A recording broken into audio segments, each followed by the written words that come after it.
Okay, let's continue with beliefs. And probably the two most important ones that happened to me. As I became involved with this in a psychic development class, I came down with a ruptured disc in my back. I think I still have the x-rays around, as a matter of fact. And was told the only thing I could do was have surgery. And I was not really too thrilled with that, particularly with the back. That's something that you really don't want to play around with. So I went to somebody who gave me a healing. And lo and behold, now let me also say that my symptoms were such where I was numbness in my legs. I could only stand up for like 5 or 6 minutes at a time, and then I went into a lot of pain. So I went to this person, and again, the skeptic that I am, said to myself, boy, I hope this works, but it wasn't going there going, oh yeah, this is the answer, okay? I just have never been like that. But I went with the hope that something could be done, and received the healing. It was on a Friday. Believe me, I remember it. And that Saturday morning, I was the only one in the house, and I went into so much pain going down my back and my legs and my left leg, and that I was curled up on the floor. That's how bad it was. I called up this person through whom I got the healing, and said this was not a healing, this was a hurting. And she said, no, sometimes you have to go through this in order to get the healing. And boy, I'll tell you, 4 or 5 days later, my symptoms started going away. And I've never had anything done to my back. I mean, I was impressed, okay? And, to go completely from one situation to another, an exact reversal, I mean, it meant an awful lot to me. Now, the other thing that happened was this. And here we get into a subject that people are a little bit apprehensive about, and believe me, so was I. When I got into the psychic development class, I learned that it was a development class to become a medium. And I kind of went, I don't know if I want to do that. But it was the only game in town, so I did. And again, I had it proven to me over and over again that it was valid. But a couple things happened. And first of all, let me explain something about mediumship and contact like that.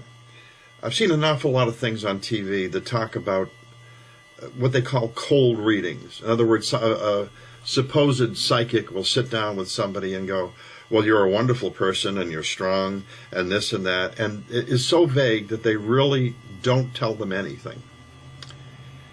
I've never seen a reading given like that, nor have I ever received one or given one like that. The people who are on the other side really want the person to know that it's valid and genuine, because when you realize it is, you get a great deal of comfort out of it, and I'm going to go into more detail about that later. But also there's this idea of contacting spirits, all right? I have a flash for everybody. That's exactly what you are. These are just people. Some of them are a bit more advanced than we are, and have a strong desire to help, and I'm going to talk a lot about that in a future video.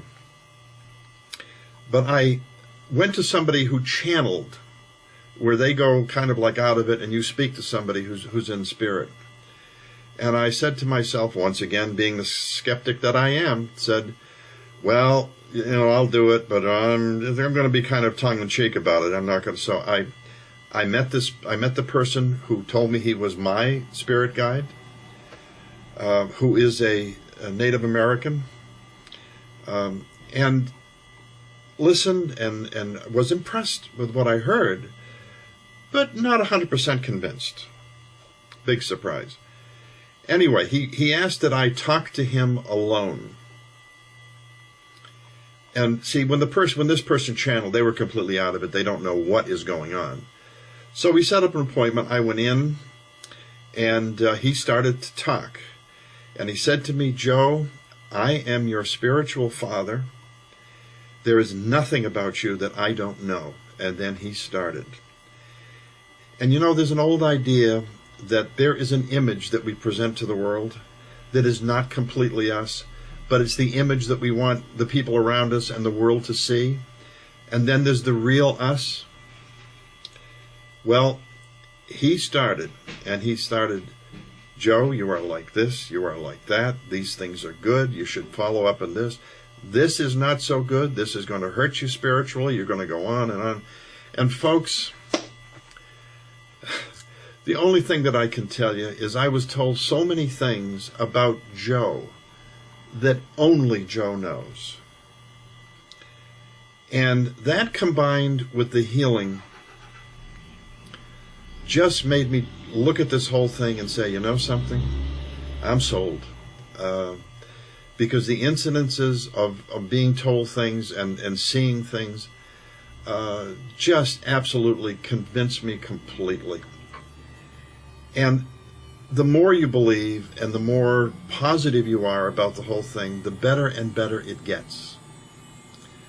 When I understood why the principles work, and we're going to talk right now about vibration. In other words, that this world vibrates. Now, this is not anything psychic or mystical.